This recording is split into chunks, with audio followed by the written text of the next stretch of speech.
دیکھیے انٹرویو میں ایسا ہے کہ deem yourself as a salesman. ٹھیک ہے، جب آپ انٹرویو میں جاتے ہیں تو آپ سیلز مین سمجھ کے اپنے آپ کو جائیں اور پروڈکٹ آپ خود دیں. اب جب ایک سیلز مین ہوتا ہے نا، وہ جب کوئی چیز بیچنے جاتا ہے، فار ایگزامپل ایک پین ہے تو اس کی اسپیسیفکیشنس کا اس کو پتہ ہوتا ہے، اس کے پرٹیکولرس کا پتہ ہوتا ہے، وہ پین دوسرے پین سے کیوں اچھا ہے، کیوں مختلف ہے، وہ پتہ ہوتا ہے اسے، ہر چیز اس کو پتہ ہوتی ہے. تو یہی ایک چیز جو ہے انٹرویو کے لیے امپورٹنٹ ہے. جب آپ جا رہے ہیں آپ کو اپنے اوپر کام کرنا ہوتا ہے. اس میں آپ کی انگلش میں فلوئنسی ہوتی ہے، وہ بڑی امپورٹنٹ ہے. اس میں آپ کیا پہن کے جا رہے ہیں وہ بڑا امپورٹنٹ ہے. اس میں آپ کس طریقے سے بیٹھے ہیں وہ بڑا امپورٹنٹ ہے.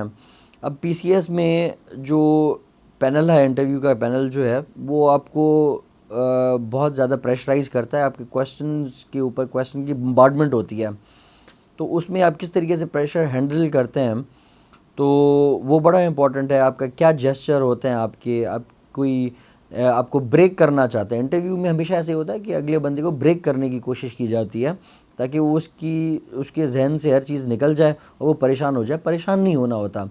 یہ تب ہوتا ہے جب آپ اپنے اوپر اچھی طریقے سے محنت کرتے ہوتے ہیں. آپ کا جو ڈسٹرکٹ پروفائل ہے، جس ڈسٹرکٹ سے آپ ہیں، وہ اچھے طریقے سے آپ کا پڑھا ہوا ہو.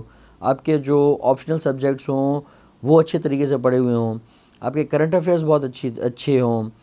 یہ چیزیں جو ہے اکیڈمک چیزیں تو آپ کی بہت اچھی ہونی چاہیے، لیکن اس کے بعد جو نان اکیڈمک چیزیں ہیں جس میں آپ کی جو ہے وہ اوپینینز آپ سے پوچھتے ہیں، آپ کا وہ جیسچر دیکھتے ہیں، آپ کی وہ یہ دیکھتے ہیں کہ آپ کہاں دیکھ رہے ہیں، آپ کے ہاتھ کے جیسچرز کیسے ہیں، کس طریقے سے بیٹھیں، یہ بڑی چیزیں امپورٹنٹ ہوتی ہیں، یہ بڑا میٹر کرتی ہیں.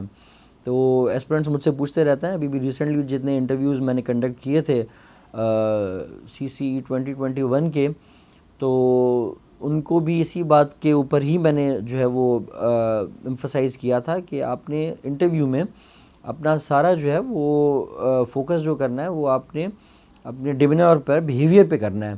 آپ کا آفیسر لائک ڈیمینر ہو، آپ کا آفیسر لائک جو ہے وہ ایک بیہیویئر ہو وہاں پہ، جس طریقے سے آپ بیٹھے ہوں تو اگلے بندوں کو پتہ لگے کہ اس کا بولنا بھی اچھا ہے، اس کا بیٹھنا بھی اچھا ہے، اس کے بات کرنے کا طریقہ بھی اچھا ہے.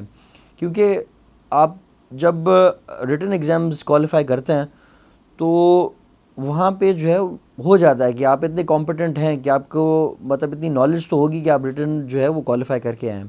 انٹرویو میں جو ہے وہ آپ کی زیادہ تر بیہیویئر ہی، آپ کی مینٹیلٹی ہی، آپ کے جیسچرز کو ہی جج کیا جاتا ہے. پریشر ہینڈلنگ کو آپ کو جج کیا جاتا ہے. تو اس پہ آپ نے کام کرنا ہوتا ہے. اس میں بھی ہے کہ آپ پریکٹس موک انٹرویوز جو ہے وہ زیادہ سے زیادہ دیں، اس سے اچھی ہو جاتی ہے. میرر کے سامنے کھڑے ہو کے آپ انٹروڈکشن بار بار اپنا جو ہے وہ بنا کے انٹروڈکشن آپ اپنے آپ کو دیں، اور میرر کے سامنے کھڑے ہو کے دیں. اور جتنے آپ کے دوست وغیرہ ہیں ان کو پینل کی طرح یوں بٹھا دیں ساتھ، 4-5 ان کو بولیں کہ آپ سوال پوچھیں، اور آپ بالکل ایسے ہی سمجھیں کہ آپ کوئی جو ہے وہ انٹرویو ہال میں بیٹھے ہوئے ہیں اور آپ سے جو ہے وہ پینل سوال کر رہا ہے. تو یہ طریقے ہیں کچھ. باقی جو کس طریقے سے بیٹھنا ہوتا ہے، کس طریقے سے بات کرنی ہوتی ہے، اس کے لیے بھی کافی اچھی جو ہے وہ ٹیکنیکس ہیں. وہ بھی ہم بتا سکتے ہیں کہ بالکل آپ نے اسٹریٹ بیٹھنا ہوتا ہے، نہ آپ نے پریشان نہیں ہونا ہوتا، سر پہ جو ہے وہ بل نہیں آنا چاہیے، اور ہینڈ جیسے یا تو آپ کے نیز پہ ہوں، ہینڈ کی جو پوزیشن ہے ہینڈس کی، یا تو آپ کی ایسے ہوں، تو یہ کانفیڈنس شو کرتی ہیں. اس کے علاوہ اسمائل ہمیشہ رکھنی ہوتی ہے. تو یہ کچھ ٹیکنیکس ہیں انٹرویوز کی جو کافی کام آتی ہیں آگے.